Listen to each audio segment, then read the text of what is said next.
এটা আমাদের উপমহাদেশের রাজনীতিতে দেখা গেছে যে রাজনৈতিক দলগুলো পরিবার কেন্দ্রিক হয়ে যায় এবং সেটা অনেক ক্ষেত্রেই নেগেটিভ হিসেবে এসছে।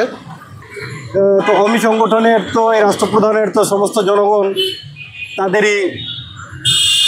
তাদেরই ছিল আর তারা ছিল তাদের সেবক। আমার কাছে মনে হয় রাজনৈতিকভাবে যে যারা রাজনৈতিক দল যেভাবে রাজনীতি করছে দল হিসেবে তাদেরও সেই রাজনীতি করার অধিকারটা রয়েছে। এখন তারা ভবিষ্যতে আসতে পারবে কি পারবে না এটা সময়ে বলে দেবে। বাংলাদেশের জনগণ তাদেরকে গ্রহণ করবে কি করবে না সেটা তাদের জনগণের উপরে এটা ছেড়ে দেওয়া উচিত। আর যদি নিষিদ্ধ হয়ে যায় সেক্ষেত্রে তো নিষিদ্ধ হয়ে গেছে, সেক্ষেত্রে তো এই প্রশ্নটা অবান্তর।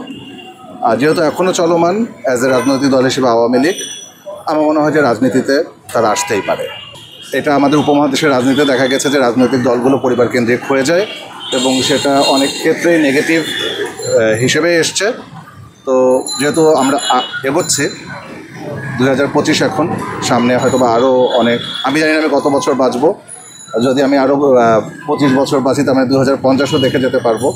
তো সেই সময়টা তো নিশ্চয়ই এই বাংলাদেশ থাকবে না, সেটা 25 বছরের আরও পরিণত বাংলাদেশ হবে। সেই বাংলাদেশে পরিবারতান্ত্রিক রাজনীতি থাকবে কি থাকবে না সেটা সময়ই বলে দেবে। তবে আসা বা না আসা এটা আসলে আমার ব্যক্তিমতের উপর নির্ভর করে না, এটা নির্ভর করে সমষ্টিগত জনগণের উপরে।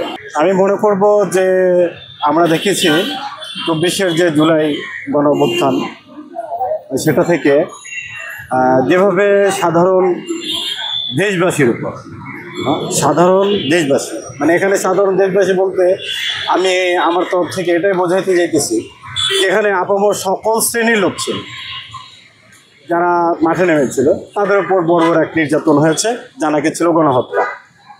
তো যদি আওয়ামী লীগ একটা দল হয়ে থাকে তাহলে এই দলের একটা রাষ্ট্রপ্রধান আর একটা সংগঠন অমি সংগঠন।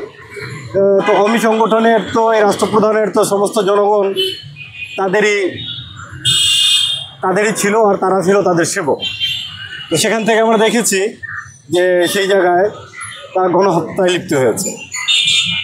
তা আমি প্রশ্ন রাখবো এখানেই, বিবেকের কাছে প্রশ্ন, আমি যদি শাসক হই আর সেটা যদি শাসকের জায়গায় যদি আমি আপনার নির্যাতিত হই শাসকের কাছে, তাহলে সে কি আমার শাসক, সে কি আমার রক্ষক, নাকি সে কি?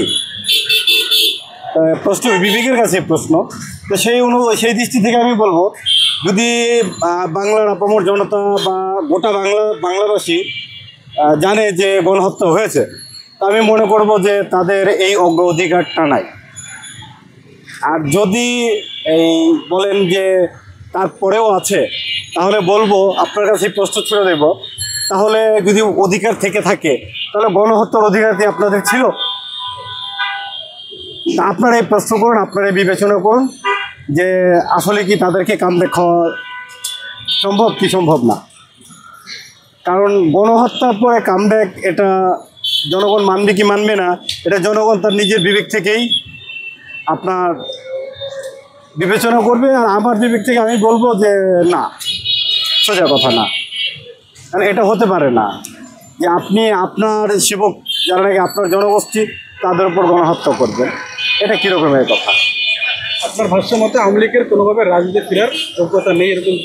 দেখেন, আমি বলবো যে আওয়ামী লীগ বলতে যে সবাই খারাপ তা না। যারা নাকি আপনার এই সংগঠনকে আপনার একটা এমন পর্যায়ে নিয়ে গেছে যে অভিশাপ, নামটাই অভিশাপে নিয়ে গেছে, তার নামটাই অভিশাপ মানুষ মনে করে, কিন্তু সবাই কি খারাপ ছিল? এখন এখানে প্রশ্ন, যারা বিবেকবান, যারা সচেতন, ঠিক আছে, তারা যদি বলে যে হ্যাঁ তাদের কামব্যাক হওয়া উচিত, আমি বলবো আপনার কাছে আপনি একটু প্রশ্ন করেন। আপনি যদি উচিত মনে করেন তাহলে গণহত্যাটা আপনি কোন উচিত মনে করবেন? আমার প্রশ্ন এই জায়গায়, আমার উত্তর এই জায়গায়।